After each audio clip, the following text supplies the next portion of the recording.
صدق اللہ العظیم۔ آج کی یہ کانفرنس ختم نبوت کے عظیم عنوان سے معنون ہے۔ ختم نبوت ایک ایسا اعزاز ہے کہ جو اللہ جل شانہ نے اس کائنات کے سب سے افضل مخلوق اللہ جل شانہ کے بعد جن کا مرتبہ سب سے بلند ہے، جو تمام انسانوں میں، تمام فرشتوں میں سے سب سے اعلیٰ ہیں، سید الانبیاء والمرسلین ہیں، یعنی حضور اکرم صلی اللہ علیہ وسلم، آپ کو اللہ تعالی نے یہ اعزاز اور منصب عطا فرمایا کہ آپ پر نبوت کا سلسلہ، نبوت کا دروازہ مکمل ہو گیا، نبوت کے محل کی تعمیر مکمل ہو گئی۔ اللہ جل شانہ رب العالمین ہے، رب ہیں، رب کا مطلب یہ ہے کہ تربیت کرنے والے ہیں، پرورش کرنے والے ہیں۔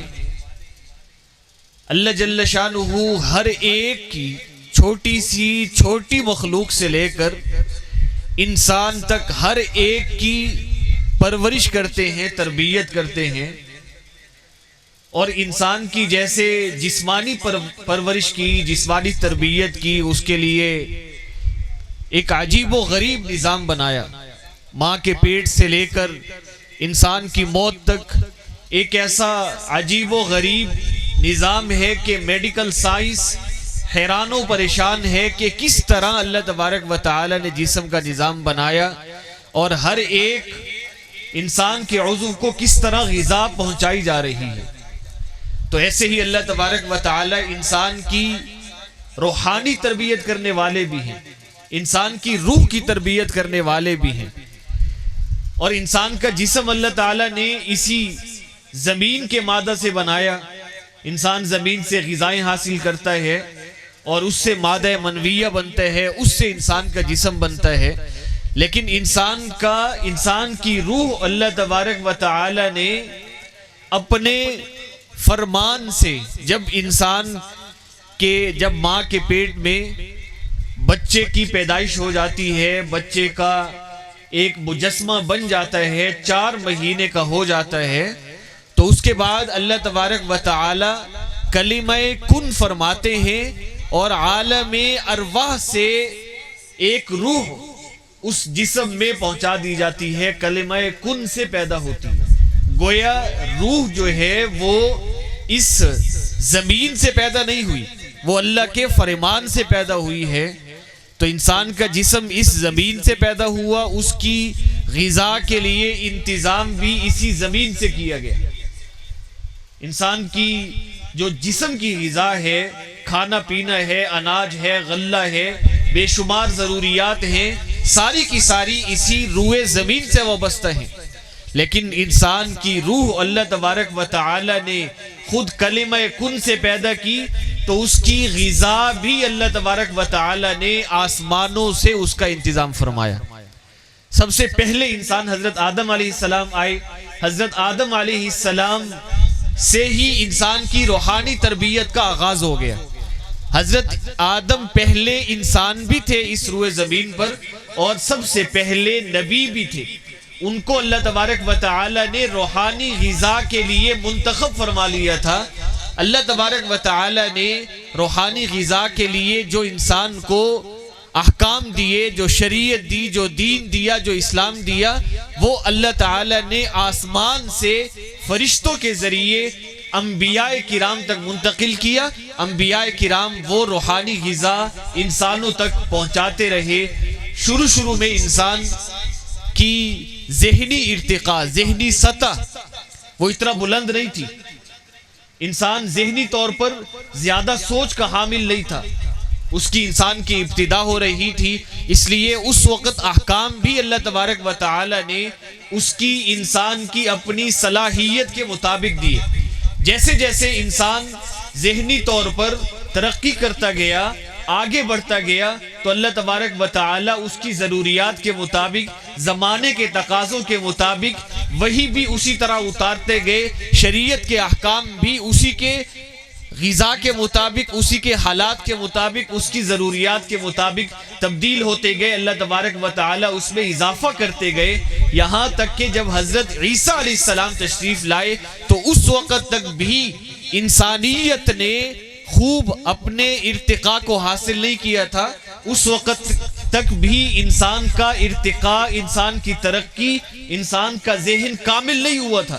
حضرت عیسیٰ علیہ السلام نے فرمایا، اپنی امت کو فرمایا کہ میں بعض باتیں، بعض احکام آپ کو بتاتا ہوں، اور کچھ باتیں ہیں جو آپ کو نہیں بتاتا، اس لیے کہ آپ ان باتوں کو نہیں سمجھ سکیں گے۔ میرے بعد فارقلیط، حضور صلی اللہ علیہ وسلم کا ایک نام فارقلیط بھی ہے۔ حضرت عیسیٰ علیہ السلام نے فرمایا کہ میرے بعد فارقلیط نبی آئیں گے، وہ آپ کو وہ باتیں بھی بتائیں گے جو میں بتا رہا ہوں، اور بعض ایسی باتیں بھی بتائیں گے جو میں نے آپ کو نہیں بتائی، اس لیے کہ آپ ان باتوں کو فی الحال سمجھ ہی نہیں سکتے۔ معلوم ہوا کہ اس وقت تک بھی انسان کا ذہن کامل نہیں ہوا تھا، لیکن جب سرور دو عالم سید الانبیاء والمرسلین ہمارے نبی، ہمارے محبوب صلی اللہ علیہ وسلم تشریف لائے، تو آپ ایسے وقت میں تشریف لائے کہ جب انسان ذہنی طور پر اپنی ترقی کے عروج کے سفر کو پہنچ چکا تھا، اپنے ذہنی کمال کو پہنچ چکا تھا۔ جب انسان ترقی کے عروج کو پہنچ چکا تھا تو اس انسان کی اصلاح کے لیے، ایسی انسانیت کی رہنمائی کے لیے، ایسے انسان کو دین اسلام پہنچانے کے لیے اللہ تبارک و تعالی نے ایسی شخصیت، ایسی ہستی کا انتخاب کیا کہ جیسے انسان ترقی کی عروج کو پہنچ چکا ہے تو وہ شخصیت، وہ ہستی پہنچی کہ جو ترقی اور مراتب اور کمال کے نقطہ عروج تک، یعنی سب سے افضل مخلوق میں سے تھے، حضور اکرم صلی اللہ علیہ وسلم کا انتخاب ہوا۔ اور جب انسان کی ارتقاء، انسان کی ترقی مکمل ہو گئی تو اب آگے جس انسان نے قیامت تک آنا ہے، جس انسانیت نے، ان سب کی ذہنی سطح برابر ہوگی۔ اس لیے اللہ تبارک و تعالی نے اپنے احکام، جو پہلے بعض احکام نہیں دیے جا رہے تھے کیونکہ انسان سمجھ نہیں سکتا تھا، وہ سارے کے سارے احکام، وہ ساری کی ساری شریعت آپ صلی اللہ علیہ وسلم کے ذریعے اس امت تک پہنچا دی، اور اعلان کر دیا گیا الیوم اکملت لکم دینکم واتممت علیکم نعمتی ورضیت لکم الاسلام دینا، کہ آج حضرت آدم علیہ السلام سے انسان کی رہنمائی کا جو سلسلہ شروع ہوا تھا، انسان کو دین پہنچانے کا جو سلسلہ شروع ہوا تھا، بعض احکام آہستہ آہستہ دیے جا رہے تھے، آج وہ وقت آ چکا ہے کہ سب سے افضل مخلوق یعنی حضور اکرم صلی اللہ علیہ وسلم کو وہ سارے کے سارے احکام آج دے دیے گئے ہیں۔ وہ شریعت مکمل ہوئی ہے جو حضرت آدم علیہ السلام سے شروع ہوئی تھی، اور آج آپ صلی اللہ علیہ وسلم کو خاتم النبیین ہونے کا اعزاز دے دیا گیا ہے۔ چنانچہ آج کے بعد کسی نئے حکم کی، نئی شریعت کی، نئے دین کی اور کسی اس کے اندر اضافے کی کوئی ضرورت باقی نہیں ہے۔ قیامت تک کے لیے جس انسان نے آنا ہے، قیامت تک انسان کو جو ضروریات ان کو پیش آئیں گی، انسان کو جو مسائل پیش آئیں گے، جو شریعت، جو قرآن نبی کریم صلی اللہ علیہ وسلم کو دے دیا گیا ہے، وہ ساری کی ساری ضروریات، انسان کے سارے مسائل کا حل اس قرآن میں موجود ہے۔ قیامت تک آنے والا انسان اپنے مسائل کا حل اسی قرآن میں سے، حدیث میں سے، نبی کریم صلی اللہ علیہ وسلم کے سنت میں سے ڈھونڈ لے اور اسی پر عمل کر سکتا ہے۔ کسی قسم کے نئے دین کی، کسی قسم کے نئے نبی کی کوئی ضرورت باقی نہیں رہی۔ چنانچہ حضور اکرم صلی اللہ علیہ وسلم کو اللہ تبارک و تعالی نے خاتم النبیین ہونے کا اعزاز عطا کر دیا. جیسے اللہ تبارک و تعالی واحد الہ ہے، واحد معبود ہے، اللہ کی الوہیت میں، اللہ کی معبودیت میں اللہ تبارک و تعالی کے ساتھ کوئی اور شریک نہیں ہے،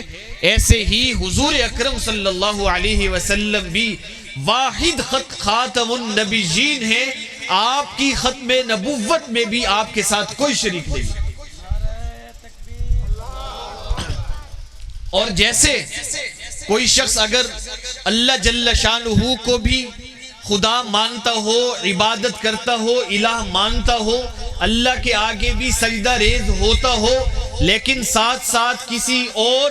بت کے آگے، کسی قبر کے آگے، کسی اور انسان کے آگے، سورج کے آگے، چاند کے آگے بھی اگر سجدہ ریز ہوتا ہے، اللہ کے ساتھ ساتھ کسی اور کو بھی الہ مانتا ہے، اس کی اس اللہ کی عبادت کا کوئی اعتبار نہیں ہے. ایسے ہی کوئی شخص اگر نعوذ باللہ نبی کریم صلی اللہ علیہ وسلم کو بھی نبی مانتا ہے یا خاتم النبیین مانتا ہے، لیکن اس بات کا قائل ہے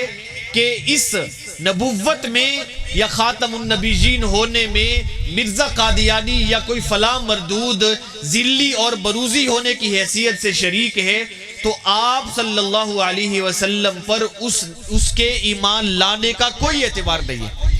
آپ صلی اللہ علیہ وسلم پر ایمان تب معتبر ہوگا کہ جب آپ کی نبوت اور رسالت کو بھی تسلیم کیا جائے اور حضور اکرم صلی اللہ علیہ وسلم کی ختم نبوت پر بھی ایمان قبول کیا جائے. خاتم النبیین پر خاتم النبیین ہونے کی حیثیت سے آپ پر ایمان قبول کرنے والے کا ایمان قبول ہے، لیکن اس حیثیت سے اگر کوئی آپ کو نبی تسلیم نہیں کرتا، آپ کے ساتھ کسی اور کو نبی شریک ٹھہراتا ہے، تو اس کی اس ایمان کا، اس اسلام کا کوئی اعتبار نہیں ہے، وہ دائرہ اسلام سے خارج ہے.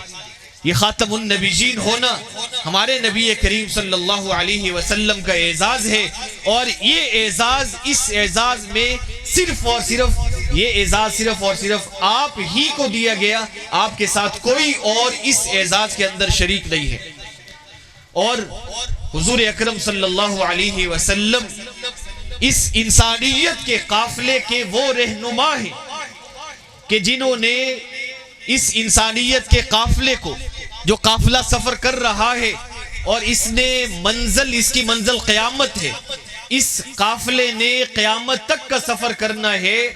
حضور صلی اللہ علیہ وسلم اس قافلے کے وہ رہنما ہیں کہ آپ نے قیامت تک کے سفر کے لیے ایک مکمل،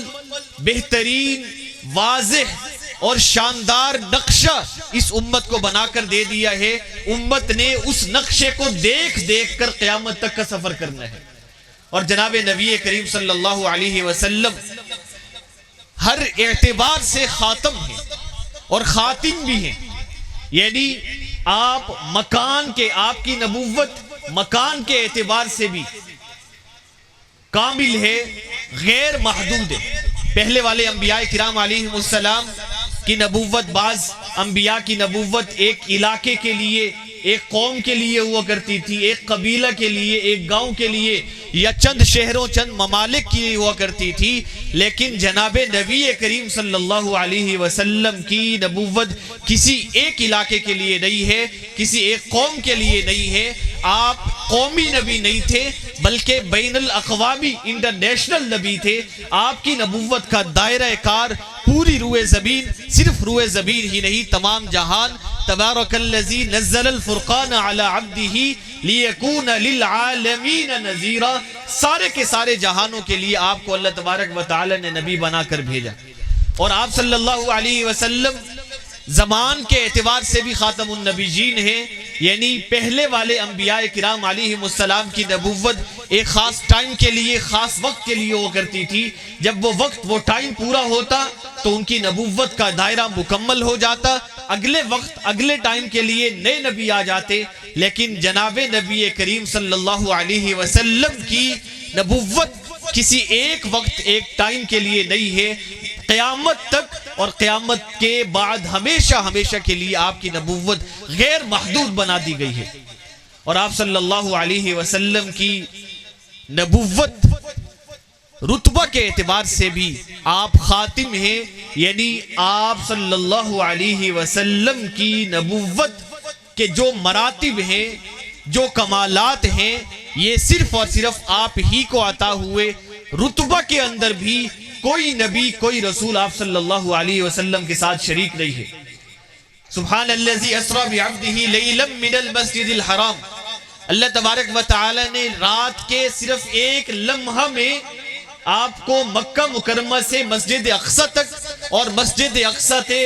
سے عرش تک کی سیر کروائی۔ ایک لمحہ میں، صرف لیلن، رات کے صرف ایک حصہ میں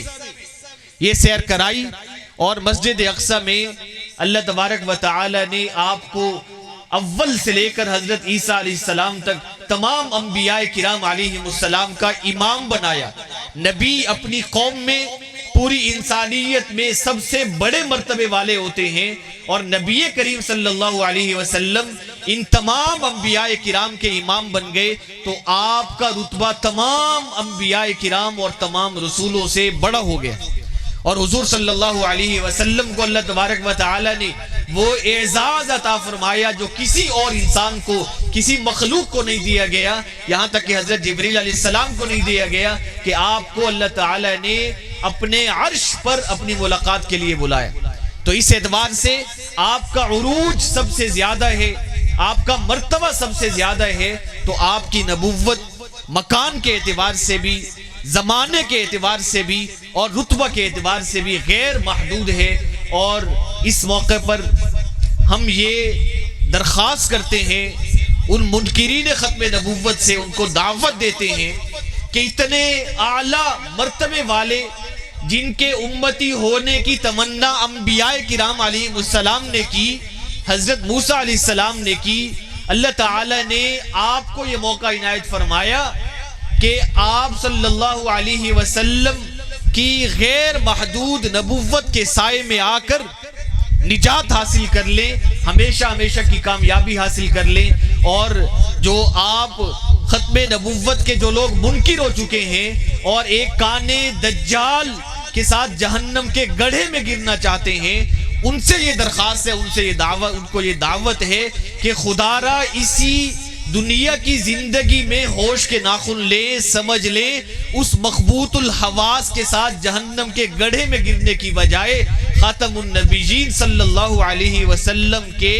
سایہ عاطفت میں آ جائیں، اور آپ صلی اللہ علیہ وسلم کی معیت میں، آپ کے ساتھ جنت میں ہمیشہ ہمیشہ کے لیے رہنے کے لیے کوئی اقدام کر لیں، ختم نبوت کے دائرہ میں واپس آ جائیں، اس مخبوط الحواس کانے دجال کو چھوڑ دیں، ورنہ اگر روح قبض ہو گئی اسی حالت میں تو ہمیشہ ہمیشہ آپ بھی چیختے چلاتے روتے پیٹتے رہیں گے، اور آپ کا وہ بڑا شیطان وہ بھی چیختا اور چلاتا رہے گا، اور مخبوط الحواس مرزا قادیانی بھی ہمیشہ جہنم کے گڑھے میں سب اکٹھے چیختے چلاتے رہو گے۔ ان کی تو مہلت ختم ہو گئی، انہوں نے تو اپنے آپ کو ہمیشہ کے لیے جہنم کا مستحق بنا دیا، اور ختم نبوت کا انکار کر کے وہ لوگ اس دنیا سے رخصت ہو گئے۔ جو لوگ زندہ ہیں ان کے پاس موقع ہے، ان سے یہ درخواست ہے، ان کو یہ دعوت ہے، حضور صلی اللہ علیہ وسلم